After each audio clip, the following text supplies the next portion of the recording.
Kottakkal government Rajas higher secondary സ്കൂളിലെ നവീകരിച്ച physics chemistry ലാബുകളുടെ ഉദ്ഘാടനവും നഗരസഭ അനുവദിച്ച ലാപ്ടോപ്പ് പ്രൊജക്ടർ എന്നിവയുടെ സമർപ്പണവും നടന്നു.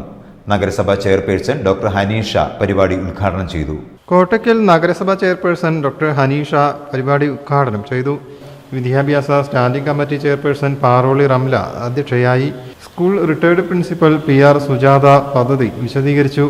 +1 പരീക്ഷയിൽ ഏറ്റവും കൂടുതൽ മാർക്ക് നേടിയവരെ ചടങ്ങിൽ വെച്ച് ആദരിച്ചു.